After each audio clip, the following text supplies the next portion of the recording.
over to you. Hey, everybody. Let me just share my screen here. Do. Okay, Sarah, did I do this right? Yes, yes. Great. Okay, perfect. Let me just move this bar. And you guys see my full screen here? Yes, perfect. Thank you, Jake. Awesome. Okay, so today I wanted to talk a little bit about how dialing has really changed my life. Um, Dialing's an interesting thing. Everyone has their own way of generating business. For me, I started real estate at a young age and door knocking wasn't my thing. I wasn't really at that point where I had listings yet, and I knew nothing about real estate when I got into this business. So it was kind of an uphill battle. So right now, I'm going to share how dialing has not only changed my business, but also changed my life and exactly what I do. So, as I mentioned, when I started real estate, I was 19. I just turned 19. I got my license as soon as I possibly could. Honestly, I knew the exciting side of the business. I didn't know anything else. I came in blind, came in ready to learn, and it was a lot of learning. It was an uphill battle, especially at a young age, knocking on doors and stuff. It was intimidating because I'm a natural introvert. I still am to this day. I just know I know when I can be an introvert and when I can't be. So, what I realized very quickly early on, I started door knocking because I mean, everybody, when you get into real estate, that's an easy, free, and relatively low barrier to entry way to generate business. So, I was freshly licensed. I just turned 19. I tried knocking on doors, and it was okay. Like I was having conversations, I was building that confidence, and it was one of the building blocks that got me to where I am today, but I felt like I was spinning my wheels. I felt like I was just not seeing the results I wanted. I was getting a lot of those doors shut in my face. I really didn't know what to say. I was kind of just knocking on doors and saying, "Hey, are you looking to move?" That's about it.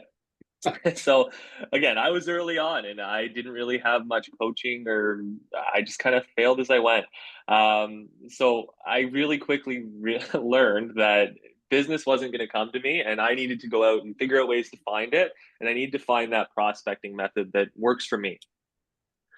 So what I did is we quickly adopted Sync. So back in 2018, we started doing online lead generation. So I've been doing that for quite a few years now. I started dialing, and I learned that you really have to invest in yourself in this business. You have to really put yourself first and run it like a business. So ultimately, the people I was working with at the time, we decided to go down to Atlanta and learn from the Sync crew, the people who run Commissions Inc.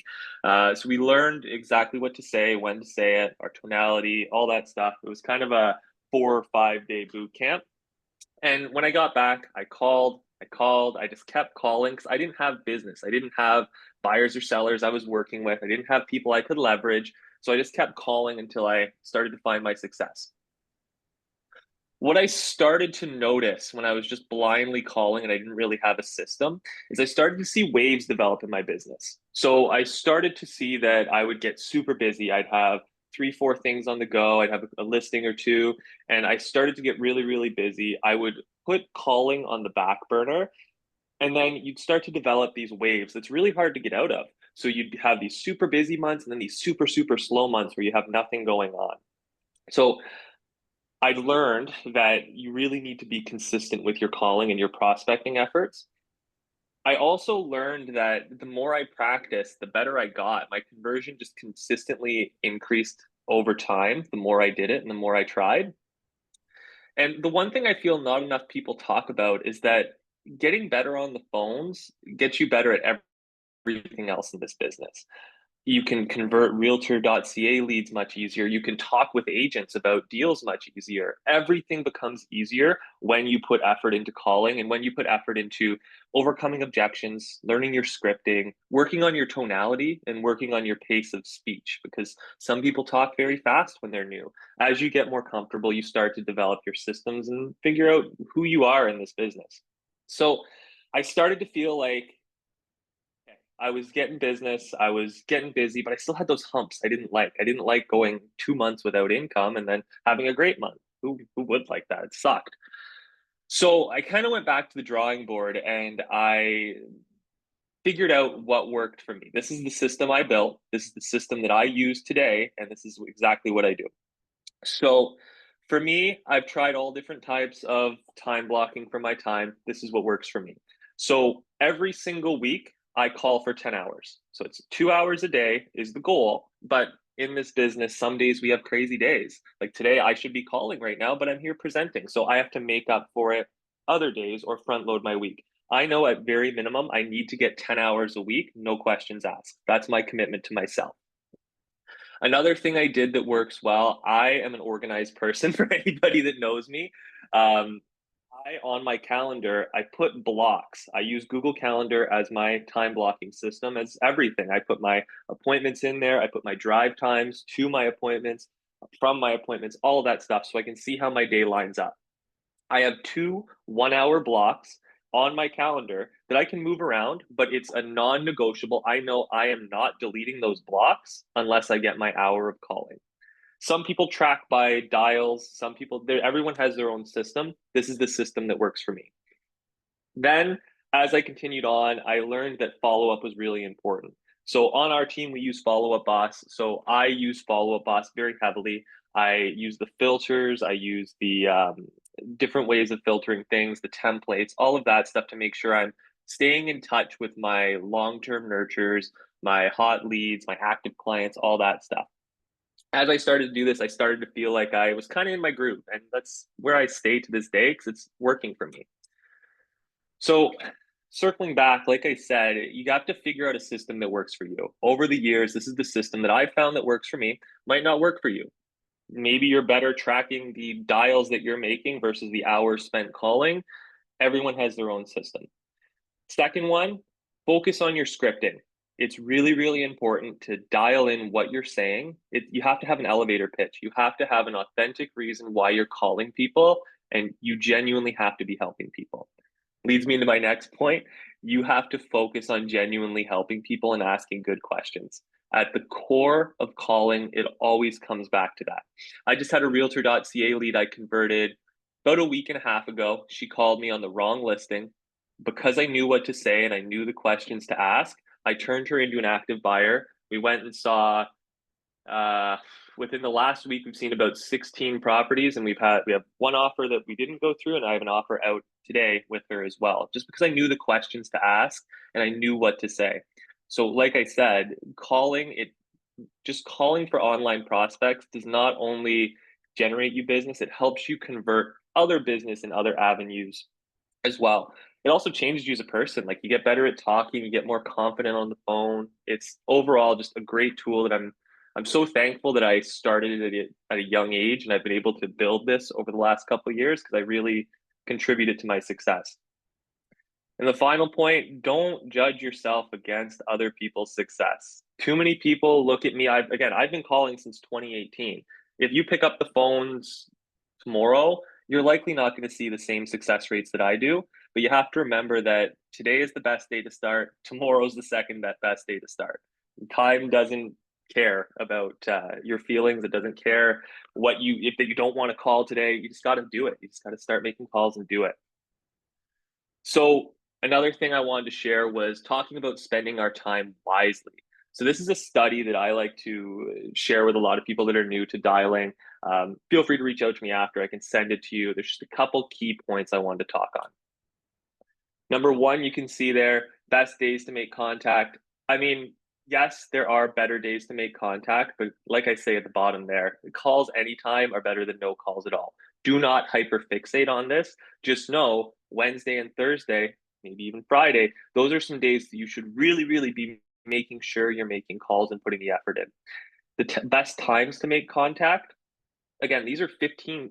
You look back on the previous page, 15,000 unique leads, 3 years of calling, and 100,000 call attempts. That's where they got this data. They found that between, let's say, 7:45 and 9 a.m., that's a decent time to make calls. You can see that peak there where there's a strong pickup rate. As people get into their day, the pickup rate drops. So you might not want to make your calls at 10, 11, 12. 4 and 5 p.m., that's the best time to make a call. So if you're doing nothing all day, If you do one thing, make some calls between 4 and 5 p.m. because you're going to get the best pickup rates. Response time is another important one when you're calling these online leads. You want to call right away. Realtor.ca, everybody, it's all the same. You want to make sure you're calling as soon as possible to strike while the iron's hot. I find this super, super fascinating, the inverse correlation here, where you see the best time to make a call is within the first 5 minutes. Look over on the right-hand side, this is the inverse correlation I was talking about. Only 30% or so pick up on that first call, and what 40, let's say 38%, just under 40% of agents make that first call. As the time goes on, as time goes on, people stop making calls. So they don't make that second call, they don't make that third call. You can see how the average call attempts drop, but the pickup rate increases. So you want to make sure you're calling these online leads 4, 5, 6 times, even if they aren't picking up, because it works. And most people, they aren't putting in that effort to make those additional calls. Now, I just wanted to throw this in here because a lot of people say, Jake, I don't know what to say to these leads. Here's a script. Feel free to screenshot it. Feel free to reach out. This is a script that you can read word for word. You can sit here with this on paper, read it word for word with online leads. This converts. It works. This is the script. The most important part, though, is that intro. You want to make sure you nail that intro. Hi, it's Jake with the home search site. I know you're online looking at homes in the Lake Simcoe area. Are you looking to make a move in the next 3 to 6 months, or just browsing on our site? You really want to nail that intro. Everything else is kind of just a roadmap that you follow. That intro is what it's all about. You want to make sure they're saying, oh, I'm just browsing, because they want to get off the phone with you. And just browsing tees us up to get into the rest of our script.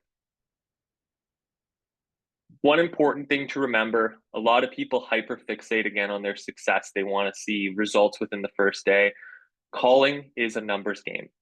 These are numbers directly from our ISA department over 3 years of calling. This is accurate to our area and our leads that we use as a team. 1 out of 10 calls is a pickup. 1 out of 25 conversations, if your scripting is good and you're putting the energy in, it turns into an appointment. So 25 conversations, 1 appointment. 1 out of 5 appointments turn into a deal eventually down the line. And the most important stat is there's a 100% chance of failure of not seeing a deal if you don't pick up the phone. Now, this is a cool recent one I wanted to share with you guys today as well. This is a lead. If you look on the left-hand side there, those are the stats from our CRM. This lead was 1,454 days old, so almost 4 years. I just converted this lead in January. So this was an online call. I used that script. He said he's just browsing. He's looking in Friday Harbor for a townhouse. Over the next 4 years, that email in the top right-hand side is an example of what I would send from every single week. I built that rapport that I am here. I'm the local expert. Feel free to screenshot this, and don't worry too much about taking notes on all this. I'm happy to share all of this with you guys. This presentation will be a link, and I can share this with all of you. So that email is an example of what I sent. I would update him on what's happening in the market to show I'm the local expert and show that I know what's going on. So talking about an off-market listing that's coming to the market soon, updating him on one that we were interested in, and then sending the active listings. I did this for at least 3 of those 4 years, where I was sending an email every single week, updating him. He was still just browsing, but I didn't give up on him, and he didn't give up on me. He's an active client that now in the bottom there, you can see we purchased for $1,080,000. He's got a bunch of other holdings, and he is a client for life based on the work that I put in. So the real money, it's made in the follow-up. You can make as many calls as you want and have those good first calls. They don't turn into anything unless you have a system that you're following up every single week and staying top of mind with these people, because realistically, they don't care. If someone else calls them at the right time, they're going to use someone else. So you have to find your way of building rapport and consistently showing that you're the expert. So some actionable items for you to start today. Start practicing scripting. That script that I shared, read it over. Talk it with a spouse, talk it with another agent. Read it over and really get good at your enunciation, at your pausing, at your upswings and downswings, because they are really important. I'd recommend just trying time blocking, like I said, that's a system that works for me. And I heard it so many times when I was new in the business, and I kind of just blocked it out. I thought I knew better and I knew how to run my day. Time blocking works. Especially how I do it. I like it. I like how I put my like an immovable block in my calendar, and I know at that time that's what I'm doing. Another thing, try to start focusing on the what if this all works out, not the what if this guy hangs up on me, right? Because everyone, even me, after calling for all these years, I still don't want to make calls. I don't get excited to pick up and do my first dial, but I know the difference is I know that I need to, and it's a non-negotiable for me. So try to change your mindset around the what ifs. Focus on the what if this all works out. What if I call 100 leads today and I get 5 new clients and it turns into 2 deals and it changes my business forever? Focus on the positive, not the negative. And then remember, everyone starts somewhere. Like I said earlier, the best time to start is today. The second best time to start is tomorrow. So just start.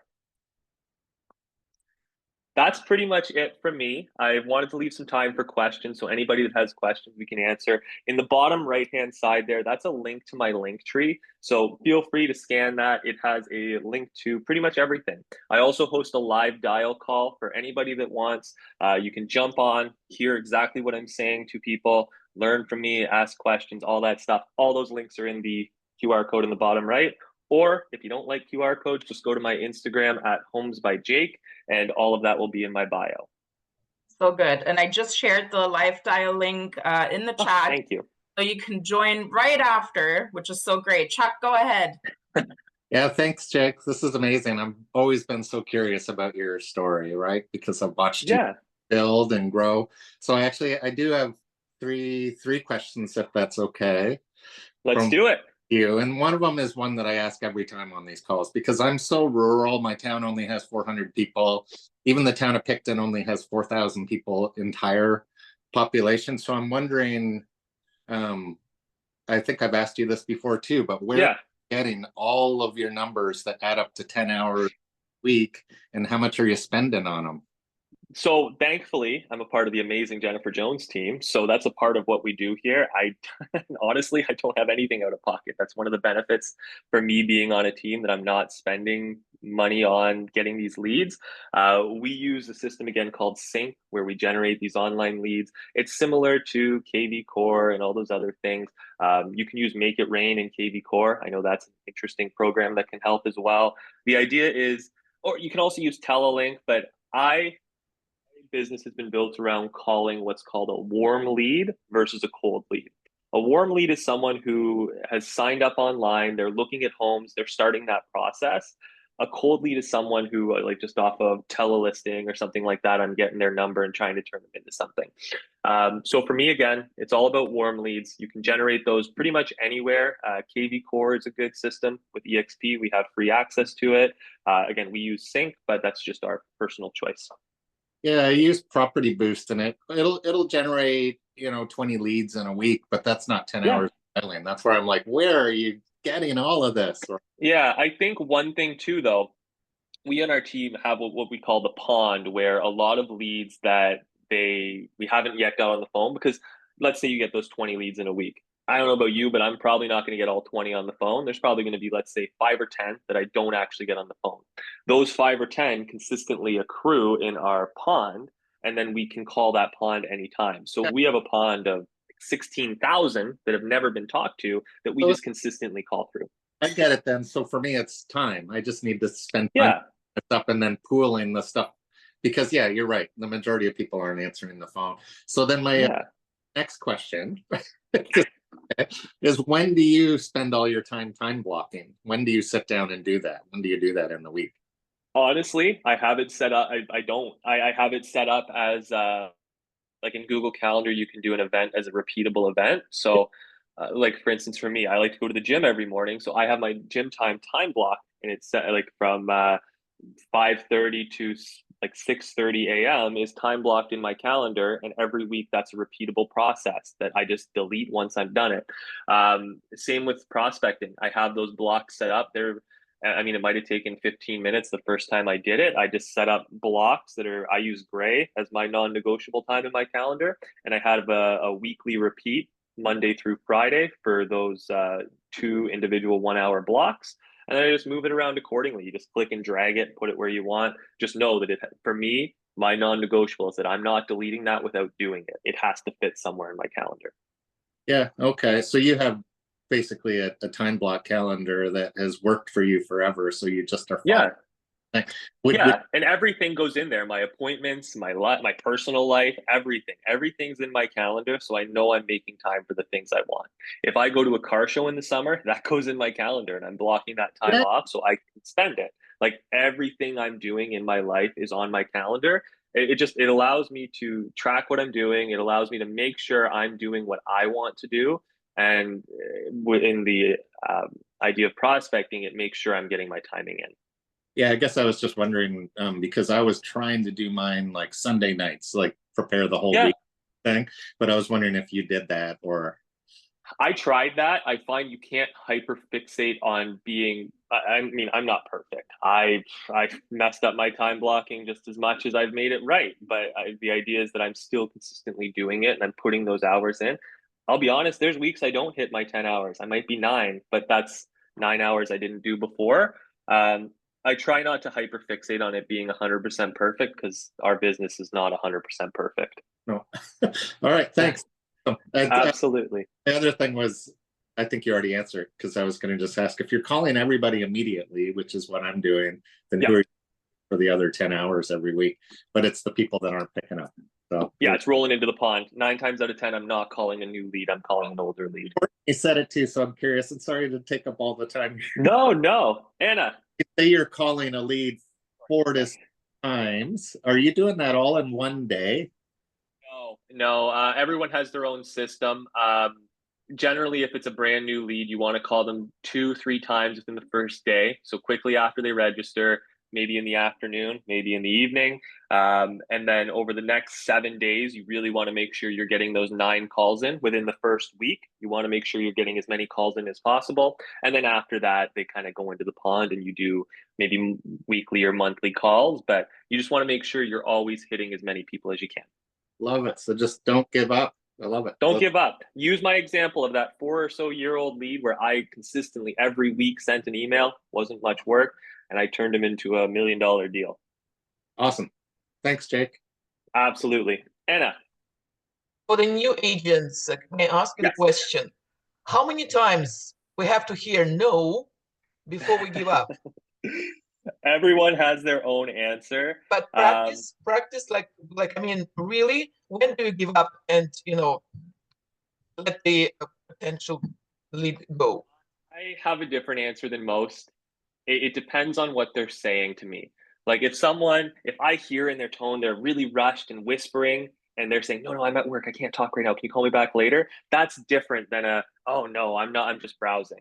So to me, there's no perfect number. You kind of have to learn to read the cues and learn how you're talking to people, because I have found more success respecting people. Like if that person says, no, I'm at work, I can't talk right now, can you call me back later? And I follow up with them and I call them back that afternoon, they might not answer. But just with who I am, I have found my success with respecting their wishes in that regard. But again, it's different than if someone says, oh no, I'm at work, I can't talk right now. That you might want to push a little deeper. It really comes back to learning to read people. In a perfect world, 3 to 5 no's is great, but sometimes you don't get those in my experience. So good. Awesome. Sam. Hey, Jake. Yes. So I find the ultimate goal when following our dialing script is to book that listing presentation or that buyer consult. So I'm just curious to know, like, I don't think like the success rate when you get a hold of these people and you have a conversation with them, would you say that the majority of the time is setting them up on a search? Or I know there's a lot of resistance to like meeting in person right away. So I'm just wondering, like, how do you manage your time nurturing those people that at least you get to like put them on a search? Great question. So for me, it comes back to asking questions and trying to figure out what they're looking for. Yeah, you're right. The script, if you read it word for word, it always has that shoot for an appointment at the end. And that's always our goal. That's the creme de la creme. If you can book an appointment on the first call, that's great. I've probably got a handful of those I've done over the years. Majority of the calls we make, you're absolutely right. It turns into what are you looking for and how can I provide value? So for me, it's just digging deep, figuring out what they're looking for, asking questions like, what does the perfect home look like? If the perfect home came up today, would you move within the next 3 months? Like asking those questions and getting their mind working on things and just providing value to them. It all comes back to that. I look at calling as an elevator pitch. You have to show your value and show your worth in a very, very short time for them to want to work with you. So just digging deep on what they're looking for, how we fit into that picture and how we can help as professional buyer agents. In a lot of cases, yes, you do have to settle for setting up a search versus booking an appointment. That's great. For me, again, I do a little differently. I spend a good amount of time on leads that are more hot and more actively looking. I do those weekly emails, like where I talked this one on the right hand side. You can see in the subject line, I say your weekly properties. It's pretty easy for me to do that. I can do another training, or anybody that wants to know how I do this, I'm happy to share all of this. I essentially just build out a little template, customize it when I send it to them.